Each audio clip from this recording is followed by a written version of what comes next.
Sahabat Mistar Top 5 hadir menemani Anda berbagai berita terhangat kami hadirkan selama sepekan. Setelah melewati pengetatan PPKM level 4, Kota Pematang Siantar kini memasuki PPKM level 3. Namun sejumlah pembatasan masih diberlakukan dengan buka tutup.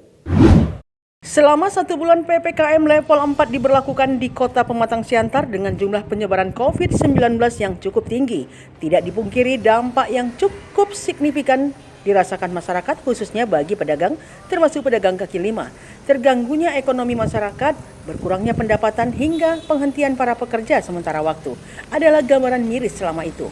Kini kondisi penyebaran COVID-19 mulai mengalami penurunan.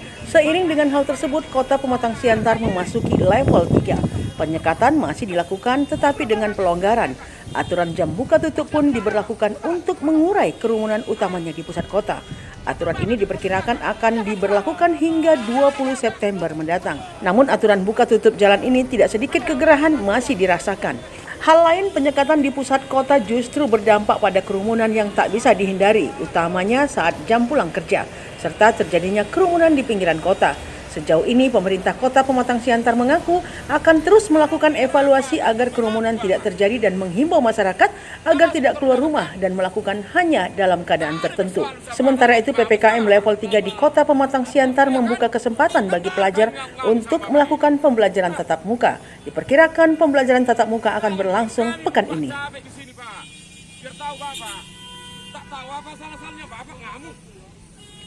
Petani di Kampung Samosir, Simalungun 4 kali mengalami gagal panen. Hama tikus menyerang tanaman padi yang disebut sebagai penyebabnya. Petani padi di Kampung Samosir, Nagori Karangbangun, Kecamatan Siantar, Kabupaten Simalungun hanya bisa pasrah saat melihat tanaman padi gagal panen. Padahal usia tanam sudah berlangsung 1-2 bulan. Gagal panen ini bukan pertama kali terjadi bagi para petani, tetapi sudah terjadi untuk keempat kalinya. Serangan hama tikus yang sangat ganas menjadi penyebab kegagalan ini saat padi sudah berumur 1-2 bulan. Saat itulah tikus mulai menyerang tanaman. Dalam tempo 3 hari tanaman padi itu habis dilalap hama tikus. Diperkirakan gagal panen di Kampung Samosir, Nagori Karangbangun ini sebanyak 50 hektar. Mereka berharap pemerintah memberikan perhatian untuk mengatasi hama tikus dan memberikan bantuan bagi petani yang gagal panen. Sayangnya pengakuan warga kampung ini, pemerintah Kabupaten Simalungun belum melakukan program pemburuan tikus. Dan program ini tidak pernah dilakukan di daerah Kampung Samosir. Kabupaten Madinah ditetapkan PPKM level 4 dalam penanganan kasus COVID-19. Namun penetapan ini disebabkan adanya kesalahan input data. Pemerintah pusat menetapkan Kabupaten Mandailing Natal atau Madinah, Sumatera Utara menjadi wilayah PPKM level 4 dalam penanganan COVID-19. Level ini melonjak jauh karena sebelumnya Kabupaten Madinah masih berada di level 2. Namun, Kadis Komunikasi dan Informatika Sahnan Pasaribu mengatakan penetapan level 4 ini karena adanya kesalahan dalam penginput data COVID-19.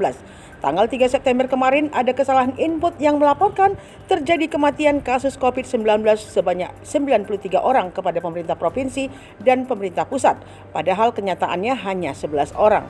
Meski ada kesalahan dalam input data, pemerintah Kabupaten Madinah akan tetap menjalankan instruksi dari pemerintah pusat sesuai dengan ketentuan dan peraturan yang berlaku terkait PPKM level 4. Saat ini pemerintah Kabupaten Madinah melakukan klarifikasi kepada pemerintah Provinsi Sumatera Utara dan pemerintah pusat terkait data 93 orang yang dinyatakan meninggal akibat COVID-19.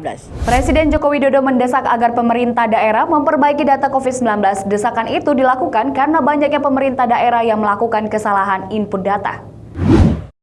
Data penyebaran COVID-19 di berbagai daerah menjadi hal yang paling penting untuk melakukan klasifikasi serta penanganan COVID-19. Namun sejumlah daerah banyak yang melakukan kesalahan dalam menginput data. Tidak heran jika Presiden Joko Widodo menginstruksikan kepada seluruh kabupaten kota untuk melakukan pembenahan dalam menginput data. Presiden Joko Widodo meminta para kepala daerah untuk memperbaiki data penanganan kasus COVID-19 di daerah. Penyebabnya seringkali data yang dilaporkan oleh pemerintah daerah tidak sinkron dengan data di Kementerian Kesehatan. Belum kota yang hadir melalui web hari-hari sebelumnya. Lanjut. Bapak kesimpulannya. Kita ke berita mancanegara. Cina memindahkan patung Guanyi karena dinilai merusak pemandangan. Pemindahan patung ini menghabiskan dana yang fantastis sebesar 342 miliar rupiah. Pemerintah Cina saat ini sedang berusaha memindahkan patung Huan Yi yang berdiri dengan megah di Jingzhou, Hubei. Patung Huan Yi raksasa setinggi 58 meter itu dianggap merusak pemandangan dan sejak lama dinilai sebagai pemborosan dan sia-sia. Perintah pemindahan patung itu sendiri dikeluarkan pada tahun 2020 lalu.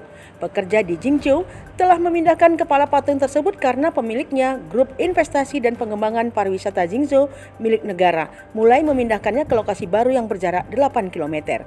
Padahal pembangunan patung ini menghabiskan biaya lebih dari 170 juta yen atau sekitar 375 miliar rupiah.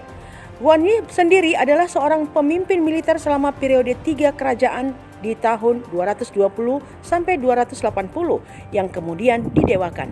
Kini perusahaan tersebut harus menghabiskan 155 juta yen, sekitar 342 miliar rupiah untuk memindahkan patung tersebut ke kawasan wisata pinggiran kota di dekatnya. Demikian Top 5 kami hadirkan ke hadapan Anda. Jangan lupa tetap jaga kesehatan dan patuhi protokol kesehatan agar kita bisa terlepas dari pandemi COVID-19. Saya Vanessa Marpaung, sampai jumpa.